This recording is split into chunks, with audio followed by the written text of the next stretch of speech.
یہ اس دور کی بات ہے جب یہودی آپ صلی اللہ علیہ وسلم کو ساحر اور کاہن کہا کرتے تھے۔ یہودیوں کا ایک گروہ اکٹھا ہو کر لبید بن عاصم کے پاس گیا۔ یہ واقعہ حدیبیہ کے واپسی پر پیش آیا۔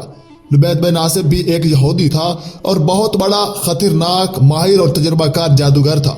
اس کے اہل و عیال بھی جادوگر تھے۔ یہودیوں نے آ کر لبید کو کہا کہ حضرت محمد صلی اللہ علیہ وسلم جو کہ نبوت کا دعویٰ کرتے ہیں اور خود کو نبی کہتے ہیں، انہوں نے ہم سب پر جادو کر رکھا ہے اور ہمارے سارے ساتھیوں کو یرغمال بنا کر ان کے اوپر جادو کر کے ان کو اپنا گرویدہ بنا لیتے ہیں اور انہیں مسلمان کر لیتے ہیں۔ ہمیشہ کی طرح ویڈیو گہرائی میں جانے سے قبل نئے والے دوستوں سے گزارش ہے کہ ہمارے یوٹیوب چینل رماک آفیشیل کو سبسکرائب کریں، ساتھ والے بیل آئیکن کو دبائیں تاکہ نئی ویڈیوز کی نوٹیفیکیشن سب سے پہلے آپ کو مل سکے۔ ناظرین گرامی، یہودی کہنے لگے کہ ہم جب بھی ان پر جادو کرتے ہیں تو وہ جادو الٹا ہم پر ہی ہو جاتا ہے اور ہم خود اس کی نحوست میں مبتلا ہو جاتے ہیں۔ یہودیوں نے نوجوان لبید بن عاصم کو کہا کہ اگر تم ہمارا یہ کام کر دو تو ہم تجھ کو اس کے عوض کافی ساری رقم ادا کریں گے۔ نبی کریم صلی اللہ علیہ وسلم پر جادو کر کے ان کے جادو کا اثر ختم کر دو۔ لبید نے اس کام کو کرنے پر آمادگی ظاہر کی اور حامی بھر لی اور منافقانہ طریقے سے یہودیت کا بیس بدل کر بظاہر طریقے سے اسلام بھی قبول کر لیا۔ یہ یہودی بہت ہی اعلیٰ درجے کا منافق تھا اور نبی کریم صلی اللہ علیہ وسلم سے محبت کرنے کا دعویٰ بھی کرتا تھا، بلکہ بعض علماء کرام نے لکھا ہے کہ یہ ہمارے پیارے آقا حضرت محمد صلی اللہ علیہ وسلم کا خادم خاص بن کر آپ کے ساتھ رہتا تھا۔ وہ جب یہودی آپ صلی اللہ علیہ وسلم کے پاس رہتا تو جاتے وقت اکثر اوقات آپ کے بال اور کنگھا ساتھ لے کر جایا کرتا تھا۔ اس کو جادو کرنے کے لیے نبی کریم صلی اللہ علیہ وسلم کے سر کے گرے ہوئے مبارک بال چاہیے تھے۔ خواتین حضرات، کچھ مفسرین لکھتے ہیں کہ بال چرانے کا کام اس نے ایک چھوٹی سی بچی کے ذمہ لگایا کہ جب نبی کریم صلی اللہ علیہ وسلم کنگھا کریں، جو بال نیچے کریں یا کنگھے میں موجود ہوں وہ بال اٹھا کر مجھے لا کر دے دینا۔ بہر صورت یہ کافی لمبے وقت تک آپ صلی اللہ علیہ وسلم کی خدمت اقدس میں ایک منافقانہ انداز سے رہا اور آپ کے بال مبارک جمع بھی کرتا رہا۔ اس کے بعد اچانک لبید بن عاصم نظر نہ آیا اور غائب ہو گیا اور اس نے جادو کا عمل شروع کر دیا۔ جب اس یہودی نے جادو کا عمل مکمل کیا تو نبی علیہ السلام پر اکثر اوقات اس جادو کا اثر ہو جایا کرتا تھا، مگر اس جادو کا اثر کچھ خاص آپ صلی اللہ علیہ وسلم پر نہیں ہوا کرتا تھا، بلکہ اس کا اثر تھوڑی سی دیر کے لیے ہوتا تھا۔ خواتین حضرات، جادو عروج پر پہنچ گیا۔ ہمارے پیارے نبی حضرت محمد صلی اللہ علیہ وسلم کو محسوس ہوتا کہ وہ اپنی ازواج مطہرات کے پاس گئے ہیں، حالانکہ حقیقت میں وہ ان کے پاس نہیں گئے ہوتے تھے۔ اسی طرح آپ صلی اللہ علیہ وسلم کو محسوس ہوتا تھا کہ آپ نے یہ کام کر لیا ہے، لیکن حقیقتاً وہ کام آپ نے نہیں کیا ہوتا تھا۔ لبید کے اس جادو سے حضرت محمد صلی اللہ علیہ وسلم کو بھولنے کی بیماری نے آ لیا۔ آپ کو لگتا کہ آپ نے فلاں کام کر لیا ہے، لیکن حقیقت میں آپ نے وہ کام نہیں کیا ہوتا تھا۔ اس دوران نہ کوئی غلط بات آپ صلی اللہ علیہ وسلم نے کہی اور نہ ہی کوئی آپ کی دعوت و تبلیغ کے عمل میں فرق آیا۔ جب جادو کا اثر بڑھنے لگا تو آپ صلی اللہ علیہ وسلم کافی بیمار ہونے لگے اور ایک رات آپ صلی اللہ علیہ وسلم نے خواب دیکھا کہ دو لوگ آپ سے ملنے آپ کے پاس آئے ہیں، ایک آپ کے پاؤں کی جانب بیٹھا اور دوسرا آپ صلی اللہ علیہ وسلم کے سر مبارک کی جانب بیٹھا تھا۔ جو بندہ آپ کے سر مبارک کی طرف بیٹھا تھا اس نے دوسرے سے پوچھا کہ اس کو کیا ہوا ہے۔ دوسرا جو کہ پاؤں کی جانب بیٹھا تھا وہ جواب دیتا ہے کہ اس پر جادو کیا گیا ہے۔ پہلا بندہ بولا کہ اس پر کس نے جادو کیا ہے؟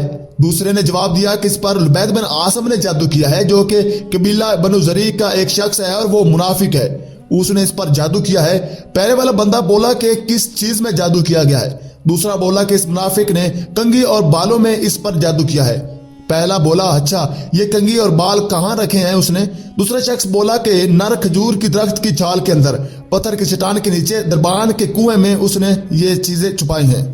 خواتین حضرات، جب آپ صلی اللہ علیہ وسلم اس خواب سے جاگے تو آپ صلی اللہ علیہ وسلم نے اما عائشہ رضی اللہ تعالیٰ عنہ کو فرمایا کہ جس بات کا میں پتہ لگانا چاہتا تھا وہ اللہ تعالیٰ نے مجھے بذریعہ خواب بیان کر دی ہے، یعنی کہ مجھ پر جو بیماری کا غلبہ تھا وہ اصل میں دراصل جادو تھا اور وہ ڈر اب ختم ہو چکا ہے۔ چنانچہ آپ صلی اللہ علیہ وسلم اس کنویں کے پاس تشریف لے گئے۔ جب آپ صلی اللہ علیہ وسلم اس کنویں کے پاس تشریف لائے تو دیکھا تو اس کنویں میں پانی بھرا ہوا تھا۔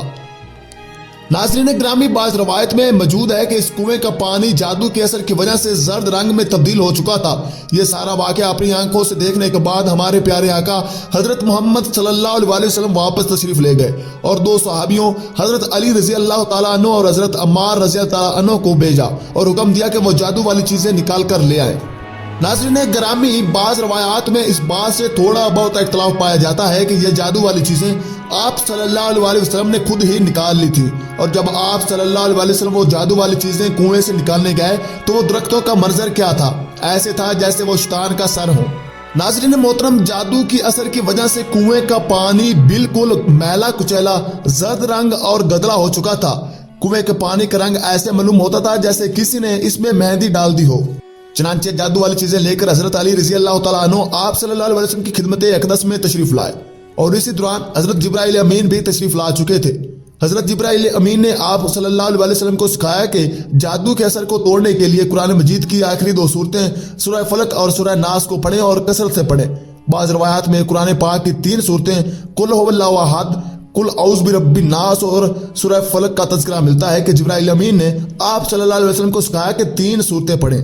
جب جبرائیل امین نے آپ صلی اللہ علیہ وسلم کو سکھایا کہ یہ صورتیں پڑھیں اور ان گروں کو کھولیں تو آپ ایک صورت پڑھتے اور ایک گرہ کھولتے تھے، پھر ایک آیت پڑھتے اور ایک گرہ کھولتے۔